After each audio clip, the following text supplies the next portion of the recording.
जलाली बाबरकत नाम में मैं आपके सामने पास्टर जुलिया डेविड बस पाकिस्तान के तवस्सुत से जो हमने बाइबल की तलावत का आगाज़ किया है।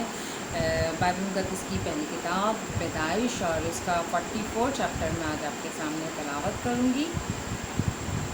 फिर उसने अपने घर के मुंतज़िम को ये कहा, ये हुक्म किया कि इन आदमियों के बोरों में जितना अनाज वो ले जा सकें फेर दें और हर शख्स की नकदी उसी के बोरे के मुंह में रख दे और मेरा चांदी का प्याला सबसे छोटे के बोरे के मुंह में उसकी नकदी के साथ रखना। चुनांचे उसने यूसुफ के फरमाने के मुताबिक अमल किया। सुबह रोशनी होते ही ये आदमी अपने गधों के साथ रुखसत कर दिए गए। वो शहर से निकलकर अभी दूर भी नहीं गए थे कि यूसुफ ने अपने घर के मुंतज़िम से कहा, जा उन लोगों का पीछा कर और जब उनको जान ले तो उनसे कहना कि नेकी के इस तुमने बदी क्यों की? क्या ये वही चीज़ नहीं जिससे मेरा आका पीता और इसी से ठीक फाल भी खोला करता है? तुमने जो ये किया सो बुरा किया। और उसने उनको जा लिया और यही बातें उनसे कहीं। तब उन्होंने उससे कहा कि हमारा खुदावंद ऐसी बातें क्यों कहता है? खुदा न करे कि तेरे खादिम ऐसा काम करें। भला जो नकदी हमको अपने बोरों के मुंह में मिली उसे तो हम मुल्क कनान से तेरे पास वापस ले आए। फिर तेरे आका के घर से चांदी या सोना क्यों कर चुरा सकते हैं? सो तेरे खादमों में से जिस किसी के पास वो निकले वो मार दिया जाए और हम भी अपने खुदावंद के गुलाम हो जाएंगे। उसने कहा कि तुम्हारा ही कहना सही, जिसके पास वो निकल आए वो मेरा गुलाम होगा और तुम बेगुनाह ठहरोगे। तब उन्होंने जल्दी की और एक ने अपना बोरा ज़मीन पर उतार लिया और हर शख्स ने अपना बोरा खोल दिया। सो वो ढूंढने लगा और सबसे बड़े से शुरू करके सबसे छोटे पर तलाशी ख़त्म की और प्याला बिन्यामीन के बोरे में मिला। तब उन्होंने अपना पैरन चाक किए और हर एक अपने गधे को लाद कर उल्टा शहर को फिरा और यहूदा और उसके भाई यूसुफ के घर आए। अब वो अब तक वहीं था। सो वो उसके आगे ज़मीन पर गिरे। तब यूसुफ ने उनसे कहा, तुम ये कैसा काम किया? क्या तुमको मालूम नहीं कि मुझसा आदमी ठीक फाल खोलता है? यहूदा ने कहा कि हम अपने खुदावंद से क्या कहें कि हम के क्या बात करें या क्यों कर अपने को बुराई ठहराएं? खुदा ने तेरे खादमों की बदी पकड़ ली। सो देख, हम भी और वो भी जिसके पास प्याला निकला दोनों अपने खुदावंद के गुलाम हैं। उसने कहा, खुदा न करे कि मैं ऐसा करूं।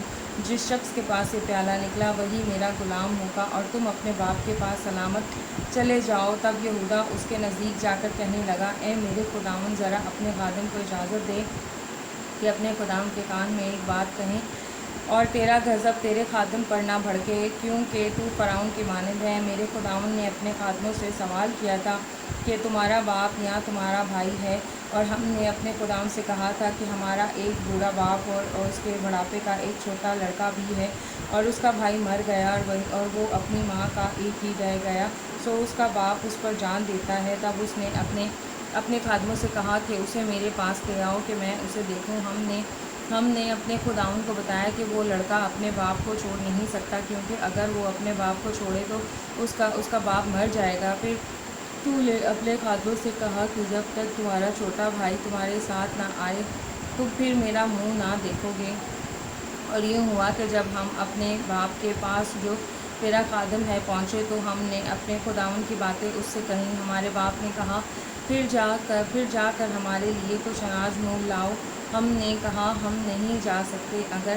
अगर हमारा सबसे छोटा भाई हमारे साथ हो तो हम जाएंगे, क्योंकि जब तक हमारा सबसे छोटा भाई हमारे साथ ना हो हम उस शख्स का मुंह ना देखेंगे। और तेरे खादिम मेरे बाप ने हमसे कहा, तुम जानते हो कि मेरी बीवी के मुझसे दो बेटे हुए, एक तो मुझे छोड़ ही गया और मैंने ख्याल किया कि वो ज़रूर फाड़ डाला गया होगा और मैं उसे उस शख्स से उस वक्त भी नहीं देखा।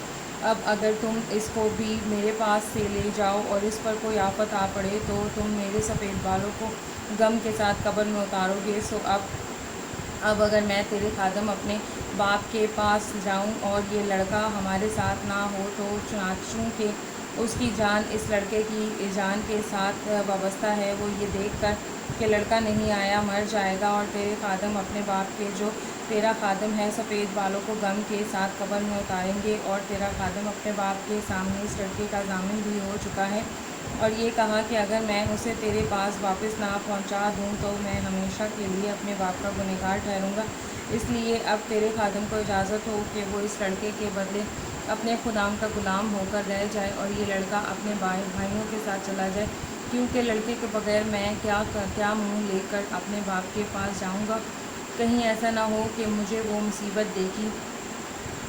مصیبت دیکھنی پڑے جو ایسے حال میں میرے باپ پر آئے گی۔ پاک کلام کا پڑھا اور سنا جانا تمام سماعت کرنے والے بہن بھائیوں پہ باعث سے برکت ٹھہرے، آمین۔